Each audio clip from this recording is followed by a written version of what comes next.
I think some people are trying to discipline themselves out of emotional exhaustion. They feel tired, disconnected, or disappointed with their lives, so they search for a solution. And usually the internet gives them another routine. Wake up earlier, plan your week properly, track your habits, exercise more, stop making excuses, and become consistent enough to transform your entire life. Basically, turn yourself into a perfectly managed project. But I don't think everyone needs more discipline. Some people need joy. Not the kind of joy that becomes another achievement, improves your resume, or eventually turns into a business. I mean something completely unnecessary that makes you feel present for a few minutes. Something that reminds you that being alive is supposed to include more than managing responsibilities. Recently, I realized that I've spent a large part of my life trying to become a highly functional person. Not necessarily a happy person, a functional one. I wanted to be responsible, calm, useful, productive, and easy to rely on. The kind of person who solves problems, gets things done, and keeps moving regardless of what is happening internally. There is nothing wrong with being responsible, and discipline has genuinely helped me build many parts of my life. But somewhere along the way, I started treating myself less like a human being and more like a machine that constantly needed better settings. Whenever something felt wrong, I assumed I needed a new system. I would reorganize my schedule, set another goal, or decide that the solution was becoming even more consistent. I wasn't asking myself whether I enjoyed my life. I was asking whether I was using my time correctly. Those are very different questions. So while I make these little clay earrings today, I want to talk about why more discipline isn't always the answer and what might actually be missing instead. Discipline becomes especially attractive when your life has felt uncertain. If you've experienced chaos, financial pressure, instability, or emotional unpredictability, structure can feel like protection. A plan gives you the comforting impression that you know what comes next. Productivity can also keep uncomfortable emotions at a distance. As long as you're working, improving, or solving something, you don't have to sit quietly with whatever might be underneath the constant movement. It becomes easy to believe that everything will finally feel okay once you're organized enough.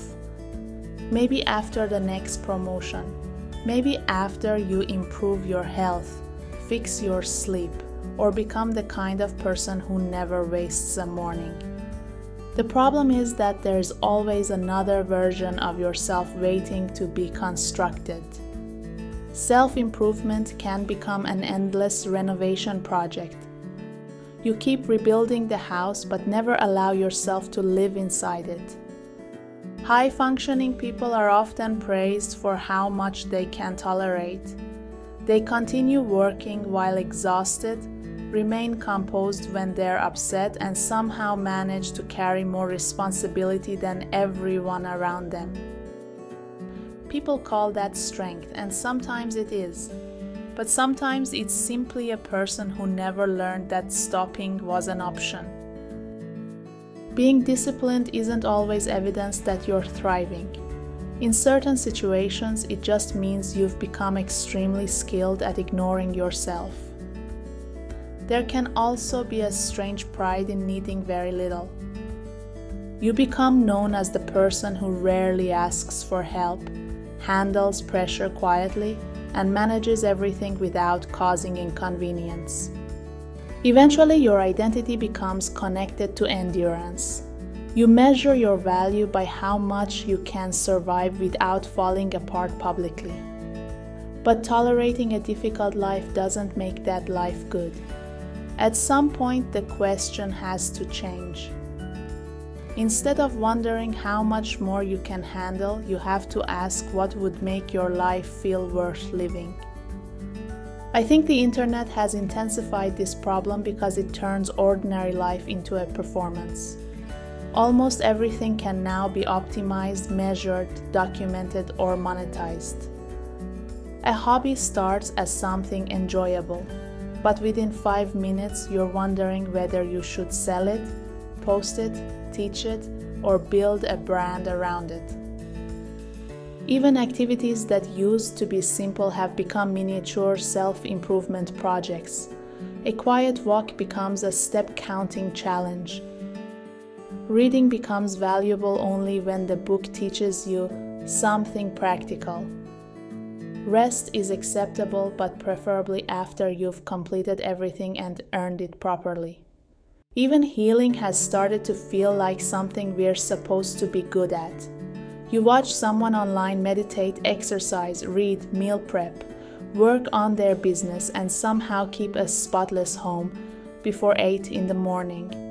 Meanwhile, you're lying on the sofa wondering why simply being a person seems to take so much effort. I have definitely watched productivity videos while already feeling overwhelmed, which is funny because I'm responding to exhaustion by giving myself more instructions. I'll convince myself that I need a better planning system or a stricter morning routine.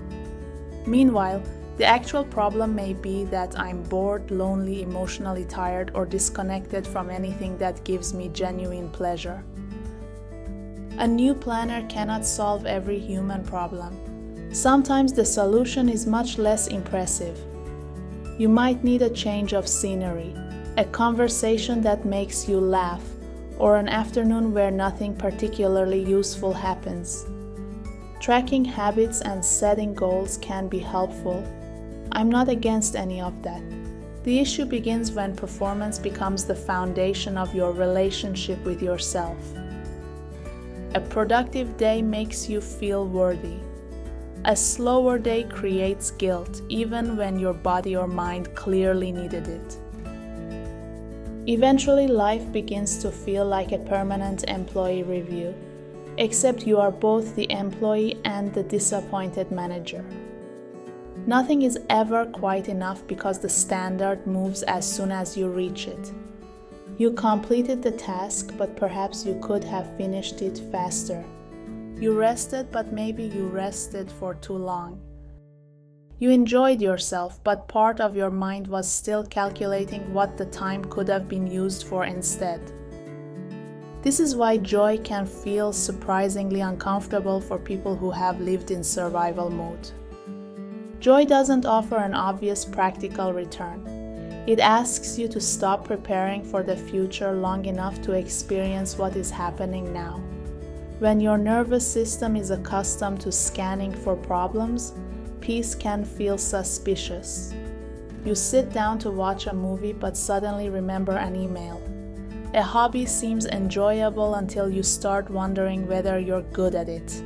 You take a day off, then spend half of it feeling guilty for not being productive. The body may be resting, but the internal supervisor is still at work.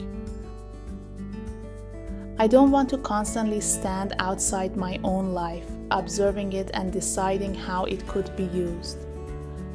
Sometimes I want to be fully inside the experience. I want to make something badly and let that be the end of the story. That's why I think adults need hobbies, where being good at them doesn't matter. You can make something badly, enjoy the process, and leave it there. It doesn't always need to become a skill, a goal, or something useful. Children rarely begin drawing by wondering whether the picture matches their personal brand. They don't create a strange clay animal and immediately worry about turning it into passive income. They make things because making things is interesting. Adults often lose that freedom. We become too aware of how we look, embarrassed by being beginners, and reluctant to try anything that might make us appear childish or untalented. But perhaps looking slightly ridiculous is good for us. It loosens the connection between worth and performance. It reminds us that not every activity requires excellence. These clay pieces don't need to become important. I don't have to master this, sell anything, or become known as someone who works with clay. They're allowed to be uneven and slightly strange. I can enjoy this for one afternoon and never become particularly good at it. That sounds simple, but I think it is genuinely difficult for many adults to accept. We've been taught that time becomes valuable only when it creates a visible result. Joy often looks unimpressive from the outside. It might be sitting in the sun, wandering through a shop, listening to the same song several times, or making something no one else will ever see. None of these experiences dramatically moves your life forward, but they can return you to yourself. That matters because a person can meet every deadline and maintain every habit while feeling completely absent from her own life. From the outside, everything appears organized. Internally, the color has disappeared. I think joyful people often become more interesting, not because they're constantly cheerful or because nothing difficult ever happens to them. That would be unrealistic. They're interesting because they remain connected to curiosity. They notice small details, develop interests that aren't designed to impress anyone, and know how to enjoy a conversation or an ordinary afternoon. There is something magnetic about someone who genuinely participates in her own life. Not a person with perfect circumstances, but someone who can still access pleasure while life remains imperfect. Discipline can create stability. It helps us keep promises, follow through, and continue when motivation disappears. But discipline without joy eventually becomes emotional malnutrition. You may continue functioning, but gradually you become resentful, disconnected, or unable to enjoy the success you worked so hard to create. This is why pushing harder isn't always the answer. Some people already know how to push. They've spent years overriding their feelings, meeting expectations, and doing what needs to be done. The next skill may be recognizing when effort is no longer solving the actual problem. I'm not suggesting that we abandon responsibility and only do whatever feels good. Unfortunately, bills still exist, so do deadlines and obligations. Sometimes discipline is the only reason I finish something. But the balance becomes unhealthy when responsibility is the only language you understand. You know how to give yourself instructions, but not comfort. You can create a schedule, yet you're not sure what kind of life the schedule is supposed to support. A well-organized life that you don't enjoy is still a life you don't enjoy. Maybe joy should be treated as a real need rather than a reward. The list will never truly be completed. Daily life keeps producing new work. If happiness is postponed until every responsibility has been handled, it may remain postponed forever. Joy has to exist beside unfinished tasks and unresolved questions. Your life doesn't need to become perfect before you're allowed to participate in it. A full inbox doesn't make a peaceful cup of coffee illegal. Confusion about the future doesn't cancel the value of a walk. Creativity doesn't require permission from some more talented future version of you. A lot of us are waiting to enjoy life later. We imagine that it will begin properly after we become more confident, more successful, or finally satisfied with ourselves. But your current life is not a waiting room. This is still your life even when it feels unfinished. No future achievement can return the years you spent refusing to experience because you didn't think you had earned it yet. Sometimes the most healing thing you can do is stop treating yourself as a problem that requires constant correction. Pay attention to what you enjoy naturally, especially when no one is watching. Allow your interests to be random. Follow curiosity without demanding a 5-year plan from it. Joy can reveal parts of your personality that disappeared underneath responsibility. It reminds you that you are more than what you produce and more than how useful you can be to other people. Maybe the question isn't always, how do I become more disciplined? Sometimes it might be worth asking what discipline is being used to avoid. Is the problem really laziness or is it emotional exhaustion? Would another routine genuinely help, or are you missing connection and something to look forward to? Perhaps you don't need stricter control. Maybe you've controlled yourself so thoroughly that you've lost touch with what you actually want. Those questions are harder than buying a new planner, but I think they're more honest. The purpose of life cannot only be becoming the most optimized version of yourself.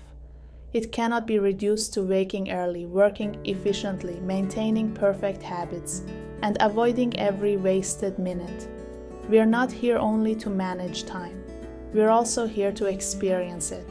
That means noticing beauty, laughing unexpectedly, making harmless mistakes, developing interests that lead nowhere, and building memories with no measurable return on investment.